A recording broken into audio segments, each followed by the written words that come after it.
Welcome to the Inspire to Invest podcast, where we're sharing inspiring stories from business owners, entrepreneurs, and real estate investors on the pursuit of wealth and financial freedom. This episode of Inspire to Invest has been brought to you by Tenant Pay. Hey everybody, welcome to Inspire to Invest. Terry Kirk is here with us today from Toronto. She's a former courtroom lawyer whose debut novel, Pitfall, at Bay Press 2025, was named a top book to read by CBC Books. In the spirit of Michael Lewis, Terry uses fiction to make large, often abstract financial crises personal and emotionally resonant, helping readers see the ripple effect of economic collapse on human lives. A university-trained journalist with a Juris Doctor of Law and master's degree focused on digital innovation, Terry has had a career spanning litigation and tech entrepreneurship. She's a regular guest at book clubs, festivals, and TV programs like BNN Bloomberg's The Pitch, a highly sought-after public speaker. Her many presentations include a TED Talk on financing innovation, and her second novel, Plunder, is on the way. To find out more, go to terrykirkbooks.com. And of course, welcome, Terry. How are you today? Oh, thank you, Serena. That was a very generous introduction.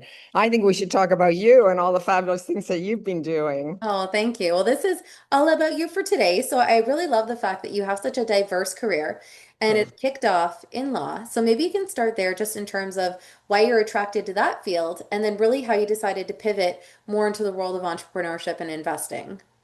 Well, thank you. I did start off life as a financially ambitious person. I like to think of myself as a creative and wanting to have fun and do interesting things. But I also felt that if I was going to apply 40 or 50 or 60 hours a week to that I did want to have strong financial outcomes from it. I loved my practice of law. I did it for 12 to 14 years, probably 13 and a half or something. Yeah. And it was great. But in the end, as a lawyer, you're selling hours. And so it's very labor intensive. There is no kind of product or capital growth unless you're there, delivering hours of advice. So it's Yeah. limited in that way. One can build scale through hiring juniors and associates and so on. But it's a very strong income, but it doesn't tend to allow for much capital growth, which Yeah. as one gets a little bit older and you don't have a pension plan as a lawyer, you become more focused on having a chunk of capital to Yeah. support you in your later years. Yeah, and that's actually something I've really found. I also coach real estate investors on how to raise capital. So they often go after those high net worth fields like doctors, lawyers, dentists, etc., for that exact reason, because they are trading their time for money and they need to think beyond, what's happening right now. But maybe you can go back as well and think about, I'm sure you had education to pay off. But when that was out of the way, when Yeah. did you start investing and really what were you most attracted to early on and maybe how that's changed at this point in time? Yeah, I think the big catalyst for me was really the arrival of the innovation sector. I was sort of that generation of lawyers when women came into the profession. There weren't a lot Yeah. of women before us, and technology started to come in. So Yeah. I love technology and was one of the first to have a computer on my desktop. That generation that was older than me Yeah. was resistant to those technological changes. So I embraced it right from the outset, and Yeah. suddenly innovation was everywhere. And I felt that, people who knew a little bit less about life and markets and so on than me were doing very, very well, Yeah. uh, launching innovation startups, and felt I could do that. It's a difficult transition to move from one profession to another. I think it takes time and planning. Yeah. I had children and a husband and mortgage and so on, so it wasn't like I was just going to quit and jump into something. I felt I needed a different education, and so pursued my master's degree. I had a Juris Doctorate already, but so it was a bit backwards in that sense to go and do a master's degree. But I did find a program that was less for me about getting credentials and more about learning the things I felt I needed to learn to fill out Yeah. gaps in my career. And the program was excellent for that. That gave me, a door opener. And I really just think the confidence so I really encourage people to think hard about their education and Right. training and what gaps that they have, and to go Yeah. out and find their courses on everything today. So to Yeah. find those. Secondly, was then taking some risks. I did have to take a drop in my pay to start building a career in the tech sector. I joined Bell Canada, our big telecom company, Yeah. in an executive role. I think they took risks on me, and I was a little bit of a odd duck in that world. I must say they're pretty much all, male MBA engineers, and Yeah. I was not that, and it wasn't always easy, frankly, fitting into that Yeah. culture then. But I did, and took a bit of a drop in pay to do that. But really had an incredible view of the world, and the big telcos were just looking at everything, trying everything, giving money Yeah. for projects. So my first real project was looking at e-justice. As a lawyer, I had a sense that there was room for a lot of transformation. And so I took that role and had a bird's eye view of everything that was happening in the Yeah. sector. I Now, can will you just talk a little add, bit yeah, about go ahead. that career pivot in a little bit more detail? I mean, that's obviously a very big decision.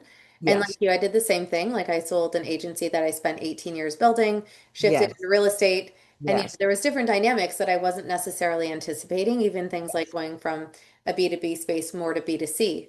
And that's yes, totally different. And it also, like is. my agency was very wide spanning, so across Canada and to the US.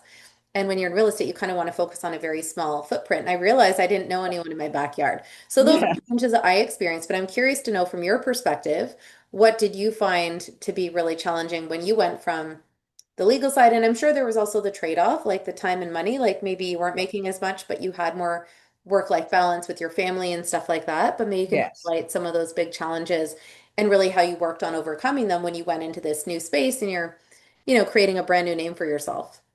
Yeah, those are all excellent points. Unfortunately, I found myself working just as hard. I think that has to do more about who one is as a person, what you bring to any role. And if you Yeah, just to work really hard, then yeah, you do it wherever you're at. So it didn't really change my lifestyle. I certainly felt less stress. Practicing law, you take on, everyone's biggest, most complex problems, and yeah, and weighs on you after a while. And I think in the business and tech sector, it was much more constructive and positive and forward looking and yeah, innovative. So I felt a big change in that way. yeah. Probably the hardest thing, frankly, was the lexicon. It's kind of like, if you've never been in the medical field, suddenly you're in the medical field and everything was three-letter acronyms. Everything was a CBD or an ABC or an FGH. And Yeah, it's a whole other language. yeah, Yeah, being at home studying all these acronyms that yeah, certainly law has its own jargon, but it was a whole new jargon. yeah. I also would say, frankly, golfing was a big challenge for me. The telecoms are onto it, like the Bell Canada Open. I hadn't learned Yeah, to golf, and I had two young kids. yeah, My weekends weren't about spending 8 hours out on golf courses, so yeah, that was yeah. really a challenge. Everybody talked golf all the time, Hmm. watched it on TV and talked about it in the morning. So that Yeah, was a challenge trying to fit in there. But overall, I was very committed to the path to technology, and it was a very efficient and yeah, effective path. The really exciting thing that happened is that one of the projects I was leading, I added health to my portfolio. So I was doing e-health and e-justice. And yeah, when we got about 2.5 years into some of those projects, Bell was allowing people who were entrepreneurial and willing to take some risks to take them outside of the big corporate environment, which is a bit antithetical to growing nimble little companies. yeah, Um, and they gave us an opportunity to take some of the business plans outside. And that's how a lot of the great innovations in the innovation sector really happened. They yeah, started within Nortel or within the big telcos. They stepped outside and could raise capital, attract entrepreneurs, yeah, create shareholder-based companies. yeah, So I had a chance to do that with one of our first projects, which is called the Electronic Courthouse. Fun yeah, name. It sounds very old-fashioned today. So that was a relatively easy path to entrepreneurialism. The company had already been kind of baked within a yeah. big environment, and I reimagined it as a nimble tech venture.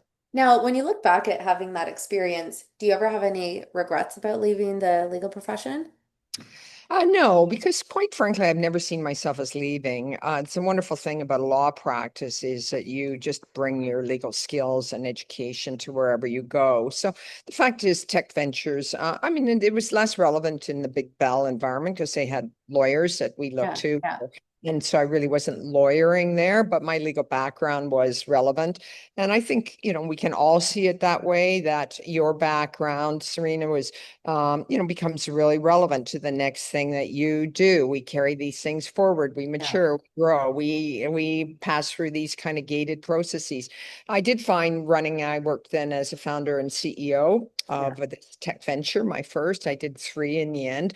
They're very legal oriented. If you weren't a lawyer, you probably wouldn't notice that they're Yeah. Yeah. quite so, law focused, but setting up the corporate structure, raising capital, figuring out your shareholder offerings, Yeah. pitching investors, doing protecting the IP.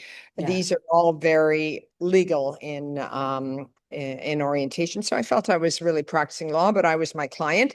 Yeah. It's always kind of exciting. Yeah. So can you talk about that in a little bit more detail? So you say you had three different ventures. So Yes. how involved were you in getting those off the ground? Like, were you the one actually, setting up the company structure? Were you raising capital from investors? Like, how involved were you just in terms of those three different situations? Yeah, I was it was a bit different with each company. My first company, as I say, we kind of grew the technology within the Bell environment. So I had that. That's not something I would have known how to do on my own in my own company at that Yeah. point. That was a great gift. On the other hand, I felt I did know how to set up a shareholder corporation and so on as a lawyer. So I would say I was kind of 30% involved in my first company with so much of the, really hard work and the big brand. I had a big telco brand there. That played a really big role in that success and ultimately a shareholder exit. I quickly did a second company and I was 100% involved. In fact, I didn't raise capital for that. I really just took the technology we built in the first company, which was to be used exclusively to Yeah. support justice type solutions. In other words, taking courtrooms and putting them online and allowing Yeah. people to litigate and sort through their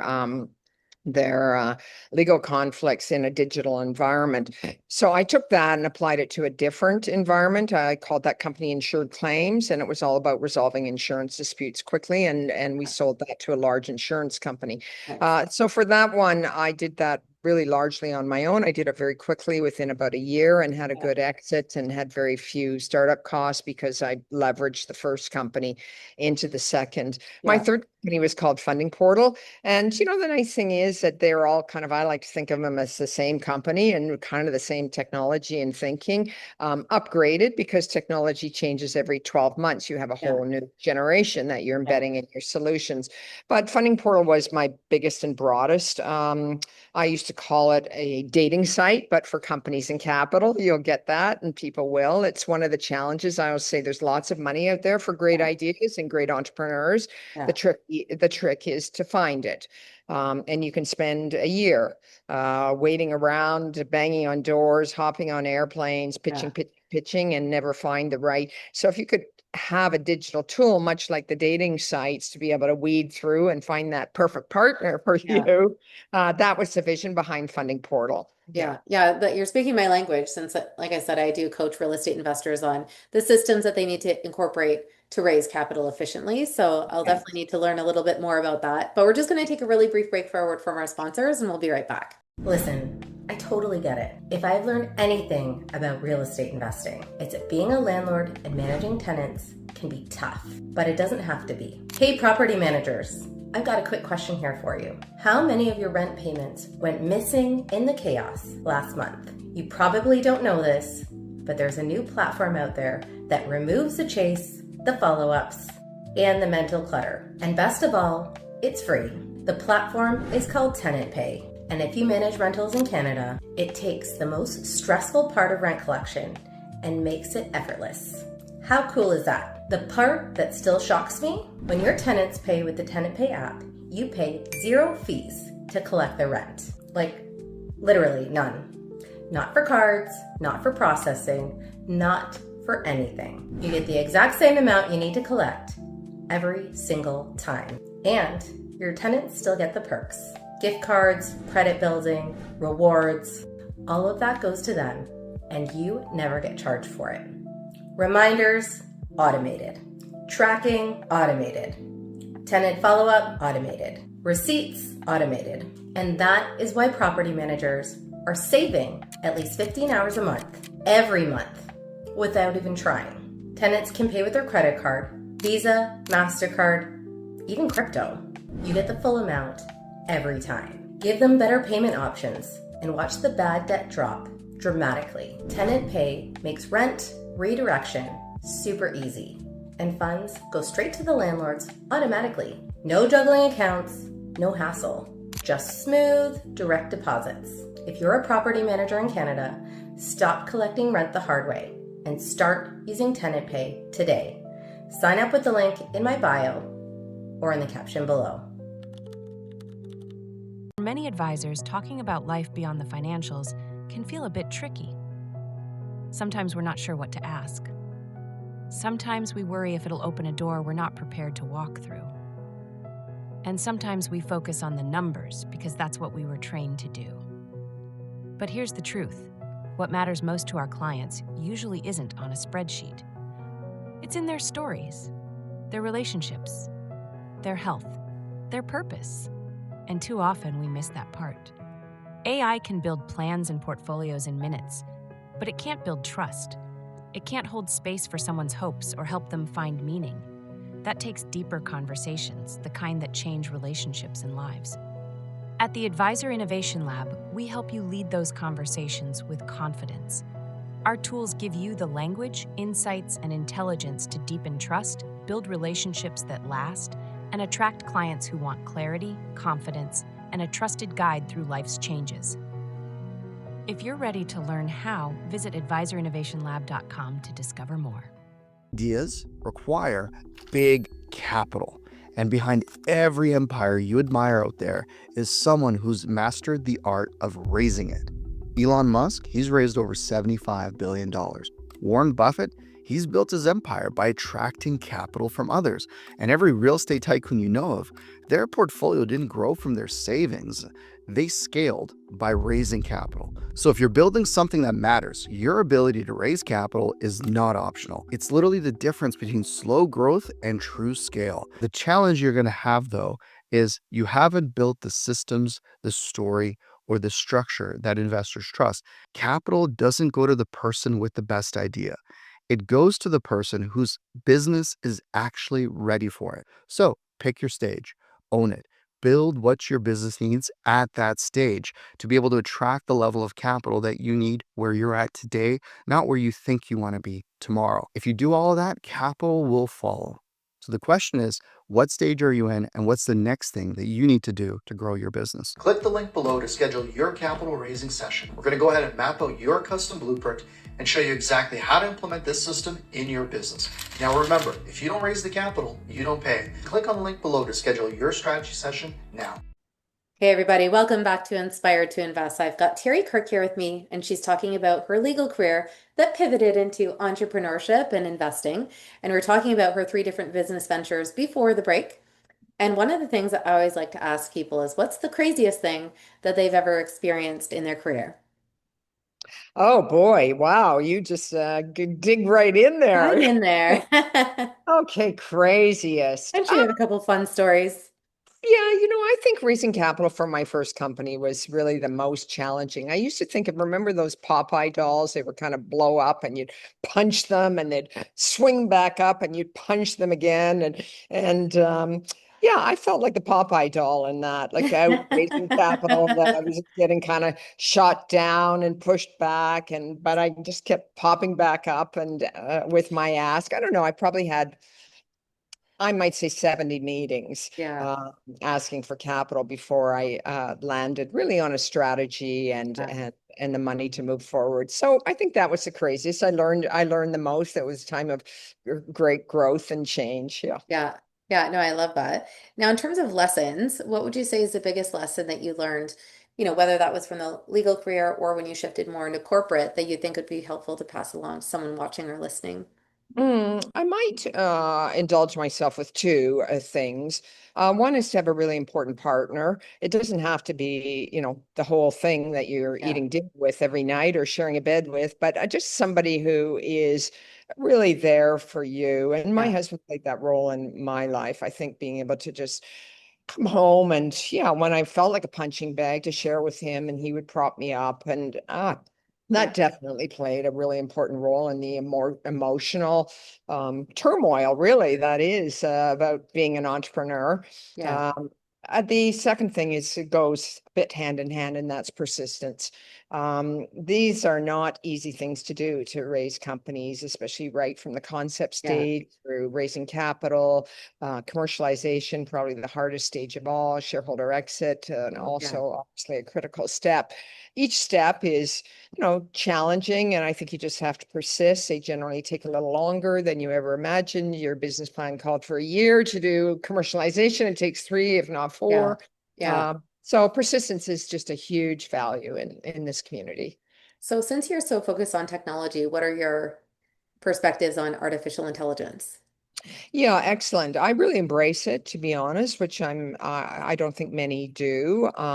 As I said at the outset, I was an early adopter of technology, and I've just believed that it can play very positive roles in our lives. And I think overall, Yeah. look, medical field, for example, and the way that people are getting access to healthcare services and solutions that they never had before.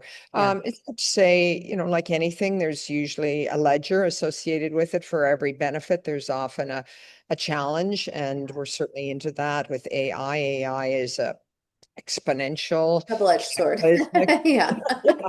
So the benefits are extraordinary, and the challenges are as well. I haven't, much as I embrace it and use it in my personal life and chat GPT, I'm always asking for directions to the best coffee shop and so on. I did not use it in my career. In my third venture, it really didn't exist, and so wasn't a factor. We did start layering in AI solutions at the end, and they were innovative, and they definitely created a new multiplier on the valuation of the company.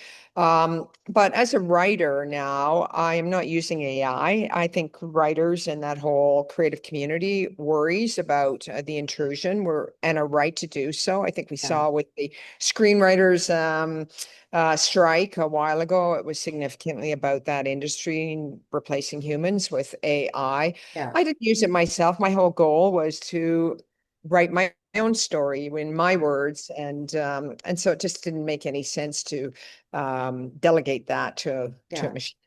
Yeah, and that's a great segue just to the next topic. So you've obviously written a book and you have Yeah. another one that's going to be coming out soon. Can you talk a little bit about, why you're motivated to undertake something like that and, what was really your driving force behind it?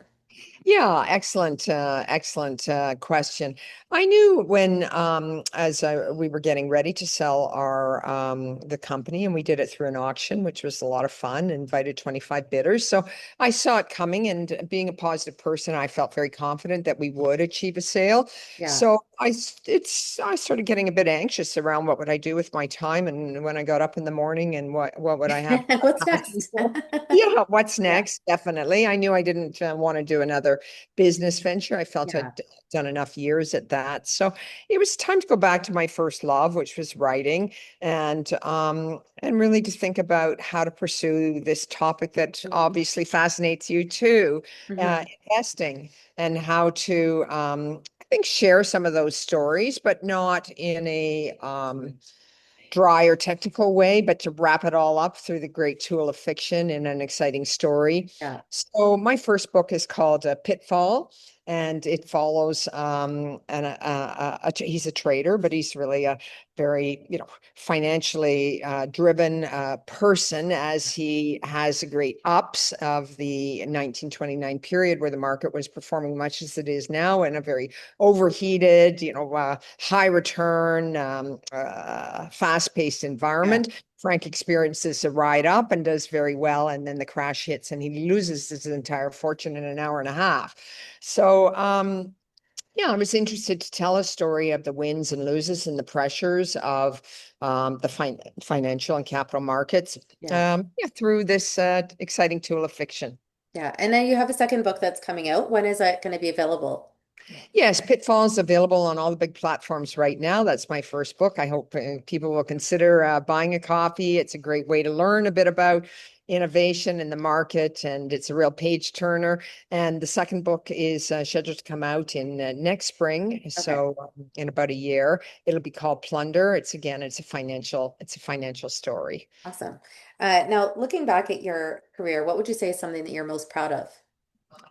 It's really interesting. I feel I broke a lot of barriers as in the innovation sector. I was named for our country, Canada. I was named the top female entrepreneur and innovator for Canada. So, that was a really proud moment for me, especially I came to it, relatively late in my career, and there were lots of bigger and better and brighter entrepreneurs than me out there. But I think people, recognize the passion I had and for thinking big and taking on really big problems like access to capital Yeah, and litigation services, and trying to develop more efficient models.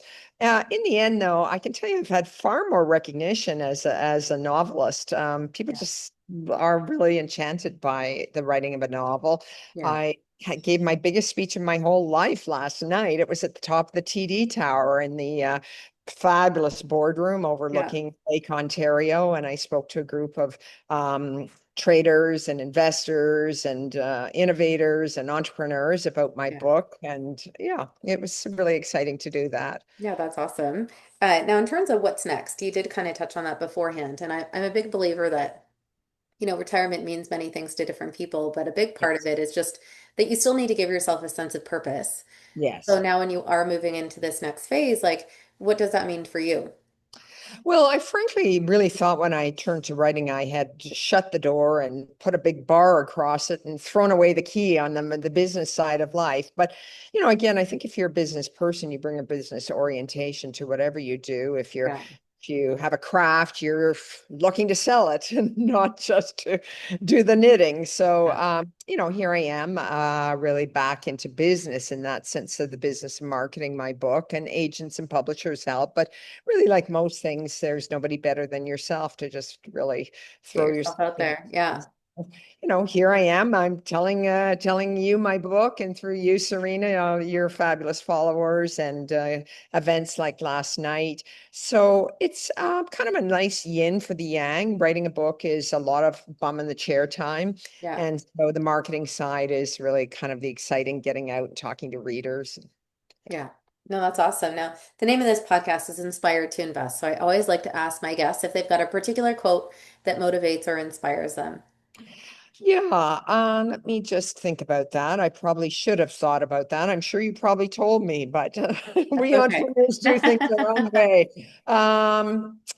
Yeah, let's just think of a quote. Well, help me with one. Is there one that you hear of often among your? Yeah, I mean they all vary. I mean, obviously I also interview a lot of real estate investors, but one that I always really liked was by Eleanor Roosevelt. So the future Oh, that's belongs a to good one. those who believe in the beauty of their dreams. So I think that there's always something to be said for, people that take a chance on an idea that they have or a dream that they want. And, a lot of time it's about the journey and really what the outcome's going to look like on the other side. Well, you have inspired me to think of one. I think it's very appropriate because I read somewhere that female entrepreneurs generally have very strong relationships with their fathers. Mothers in the last generation, not many of them were entrepreneurs. So it's about that relationship. My father had a very simple little quote. He used to say, when the going gets tough, the tough get going. Yeah. I can't tell you how many times that simple little quote and really creed played in my head. When the going gets tough, the tough get going, get up and Yeah. just do it again. Yeah, no, I hear you on that. Now, for anyone that wants to learn more about your books or, Yeah. just get in touch, what's the best way for them to connect with you? Yeah, a whole variety of ways. I'm on Facebook, so it's just you can just type in Terry Kirk Pitfall Facebook, and you'll find me there. I'm on Insta now, which was new for me. Yeah. Um, And I have a author website. It's Terry Kirk Books, as you mentioned at the beginning. It's TERRYKIRK, books.com. So those are all great ways. And of course, on the platforms is what I love. My book is on Amazon and Indigo, Amazon.com, Amazon.ca. It's now in the UK and Australia. So just hop on those platforms and look for Terry Kirk Pitfall, and I hope you'll look at reading the story. Great. Well, thank you very much for your time today. We very much appreciate it. For anyone that is watching or listening, if you've enjoyed this episode, please make sure that you like, comment, and subscribe. We'll, of course, leave all of Terry's information in the show notes below. Make sure you're also following along with us on social at Inspired to Invest Podcast. And remember, above all else, when you invest in yourself, the sky's the limit. Thanks again. Thank you to Tenant Pay for bringing you this episode of Inspired to Invest. The views represented on this podcast are for general information only and does not constitute investment or other professional advice or an offering of securities. The host and guests featured on Inspired to Invest make no representations as to the performance of any particular investment. Should you decide to make an investment, you are responsible for conducting your own review and analysis. It is recommended that you obtain independent legal, accounting, and tax advice from licensed professionals.